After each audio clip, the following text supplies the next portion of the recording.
is Matthew Salzer. Welcome back to my channel. So last month I did a video about sovereign citizens, and it is the first of an intended series, and because of how successful it was, I'm going to continue with this series. So since in the last video I got basically the concepts of a sovereign citizen out of the way, I'm now going to be talking about the various sovereign citizen factions. Now keep in mind the sovereign citizen movement as a whole does not have any centralized leadership. It is down to a very localized level, and even what could be considered factions don't even have centralized leadership. As I said, very localized. That is true with this first faction that I'm going to talk about, which is the Moorish American Sovereign Citizen faction. Now before I talk about the sovereign citizens, I'm going to talk about the ideology which these guys originally came out from, which is the Moorish Science Temple of America. This is a legitimate religious organization, and it could be considered a split off of Islam, or a faction of Islam if you prefer. Now the original Moorish Science Temple was founded by a man who called himself Noble Drew Ali. As far as anyone knows, his legal name was Tim Drew. It was basically his way of trying to establish an identity for African Americans. Started in the early 1900s. He was trying to make an identity for them, trying to separate them from slavery, which, to be honest, is a pretty noble effort. But the way in which he tried to do it was kind of interesting. What he tried to tell was that all African Americans are descendants of Moors. For those of you who don't know, the Moors were considered the African invaders who inhabited the Iberian Peninsula and started to push their way through Europe until they were eventually stopped. So Noble Drew Ali taught that they were all descendant of Moors. But before that, they were part of the kingdom of Moab. For those of you who don't know, Moab is a nation that was identified in the Bible. It encompassed what's now at least part of present-day Jordan. The idea being that these people migrated to Morocco, became the Moors, were enslaved, got taken to the New World, where they eventually became the African American population that we know today. Admittedly, kind of out there, but nothing too radical as of yet. They wear fezzes and turbans, refer to themselves by the Moroccan honorifics of El and Bey, and over the years there were several different splits within the organization, one of which led to the Nation of Islam. The modern members of the Moorish Science Temple of America are very law-abiding, they are very courteous, they try to pronounce the peace, truth, and love. While some of their beliefs might be considered far-fetched, we're not talking about anything radical just yet. Well, let's get into the radical. And just as an example, on my notes page, this is what I was just talking about with this legitimate Moorish Science Temple. This is the rest of the page. So how we got to the crazy Moorish Americans of today that are now sovereign citizens was a combination of the Moorish Science Temple of America ideology with an ideology called the Washita Nation. The Washita Nation, which is another sovereign citizen separate faction, believes that black people are not descended from Africa. They believe that they are actual Native Americans, that their tribe came here, that they were raised here, and that they are the actual descendants of Native Americans. Yes. Now, because of the mixed ancestry of African Americans, that might be true on a small basis. It's not true for all of them. So what happened was the Washita got incorporated with the Moorish Americans, which became the modern Moorish American sovereign citizen movement. So let me allow you to start reading off some of the crazy sovereign citizen beliefs that they believe in. These are also details, and there's a lot of overlap with a lot of other sovereign citizen factions just because that's how it is. There's a lot of overlap between them. So the first is that they believe the same thing as roadside sovereign citizens, which is that you don't need a license to drive. The idea being that driver's licenses are actually meant for business driving purposes and not driver purposes. Believe they aren't subject to any American laws. They believe that all land in the Americas are their own. They believe that whites, or Europeans as they call them, are immigrants, despite the fact that there are many generations of people of European ancestry that have lived here. They believe that reclaiming your sovereignty, which supposedly they've forgotten, leads to you being an owner of this land. They believe the U.S. government is a private corporation. Again, this overlaps with many sovereign citizen ideologies. They believe that all state governments are private corporations. They believe that police departments, which because they are part of governments or private corporations, are policy enforcers and not actually law enforcement. They believe that because Europeans are immigrants, if you do something wrong against them, you can be deported. This includes law enforcement and various other government officials. They believe that squatting in houses is basically reclaiming their land. They believe that you can squat in anything from an average Joe house to giant mansions. They believe that if anyone violates them, whether it be corporations, like banks, landlords, law enforcement, other types of government officials, judges, prosecutors, that they could file liens against anyone, which is actually illegal. Like, you could do jail for that. Some of them actually believe they have magic powers. I'm not kidding there. As I mentioned before, they consist of mostly African Americans, but also have Hispanics and actual Moroccans in their ranks. And there's even a case of one white person claiming to be a Moor. Don't know how that works. They believe that because they inhabit all the Americas, that they can go to anywhere in the Americas without a passport. I'm not kidding. There's video of a guy claiming to be a Moor and trying to present his Moorish identity card, which he got from the Moorish Science Temple of America, to get into Antigua. They believe that the Pope has not only authority over the U.S. government, but authority around the world. This is an ideology that citizens believe. They believe that the Pope is almost the king of the world, and that he can order various government organizations because they're corporations to do stuff. Which, again, he's a world leader. I mean, he's the leader of the Catholic Church and the Vatican, but that doesn't make him the king of the world. To misquote various U.S. laws, saying that they mean something that they really do not. Misquote various U.S. court cases, which, again, same thing. They do not. Again, overlapping with various other sovereign citizen factions. That arresting them is tantamount to treason. To have this high-level sovereignty, which, as we've established, they don't. The Constitution was written for Moors, by Moors. This is nations from faction to faction, but for the most part, they believe that it applies to Moors and not Europeans, which is kind of weird because they believe the Constitution, they believe the U.S. government is a corporation, so I don't know how that works.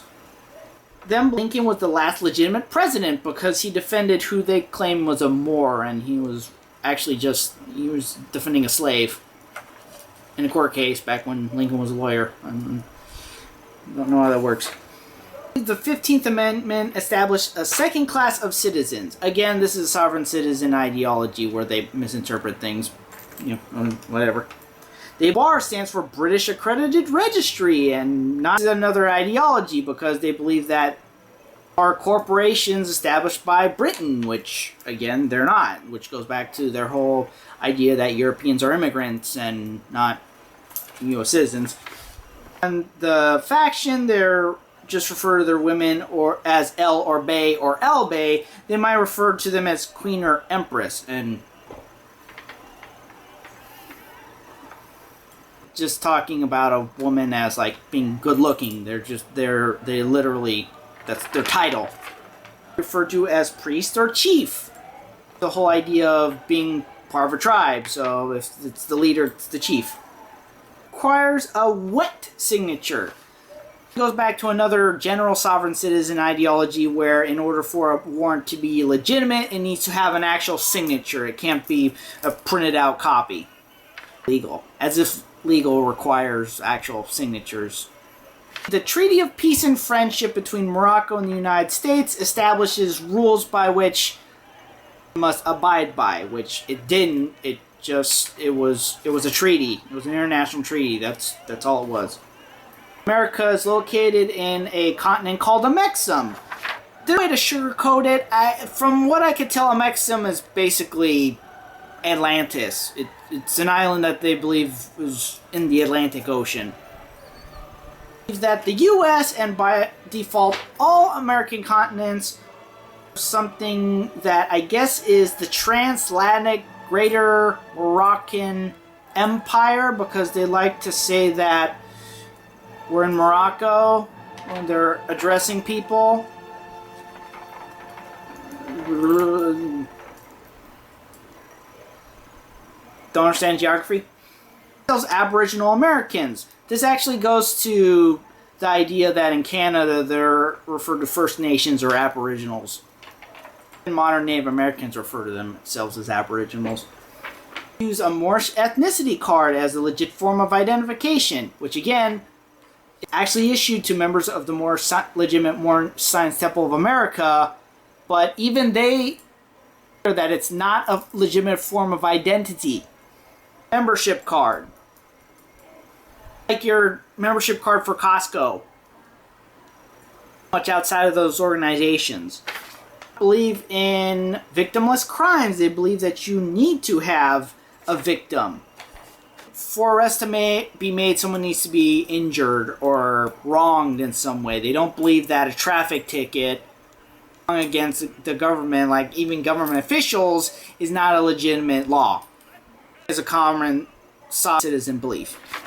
That arrests are tantamount to kidnapping and human trafficking because, again, law enforcement doesn't have legitimate. Again, this is a common sovereign citizen belief. The driving, they believe driving is for commerce, and that they proclaim that if they are not driving, they are traveling, which again is a very common sovereign citizen trope, then they could get out of a ticket. Most of the time it does not work. There are times when the police who are in a hurry or just don't want to write a ticket or do paperwork or anything like that, just issue a warning. Fortunately gives these people confidence and fuel and reinforces their deranged beliefs. To that, they believe that if they're not involved in commerce, if you do pull them over, detain you, do anything like that, they can charge a fee, which they like to, from charge by the hour to charge by the minute to charge by the literal second. Large amount of money. Like to challenge U.S. courts' jurisdiction. Common sovereign citizen trope. They go into court, they like to challenge the jurisdiction because they like to say, well, we do not consent. Well, guess what? It doesn't work that way. Say, if you're a resident of a state, if you live in the state and do a lot of stuff in the state, you're in the jurisdiction. They need license plates, which again, this is a very common sovereign citizen trope. They don't believe that they need license plates. Are for commerce. They are traveling, and they don't believe that they need to register the car in that case. They believe that they need to register their cars with the DMV. That simply posting a legal notice, not filing it with anybody, is enough to make it enforceable, which it's not. I mean, just hanging a paper from a window doesn't make it a legal document.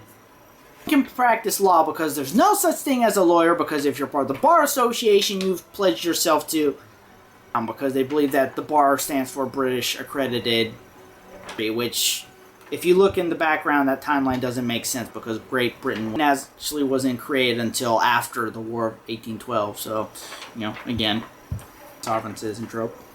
They like to call their chiefs during a traffic stop in order to get advice, which normally doesn't go anywhere. It leads to the windows getting smashed in and, people getting pulled out and arrested and sometimes tased while they're constantly screaming, "I do not consent, this is illegal, we'll call the police."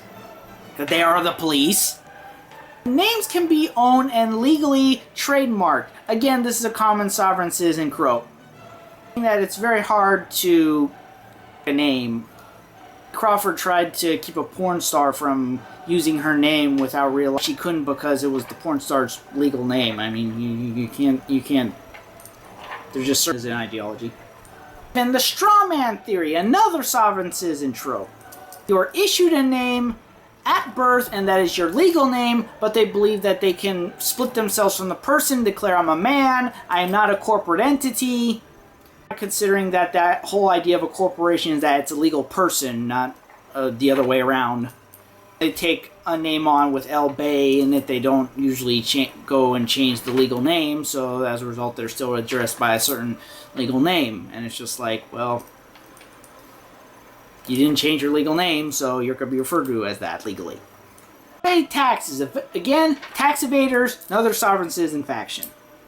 Believe that actually taking pictures of them is illegal or unconstitutional. Again, I don't know how that works considering they don't believe the U.S. government is an actual government. They believe it's a corporate entity, so I don't know how the Constitution is supposed to work without a working government.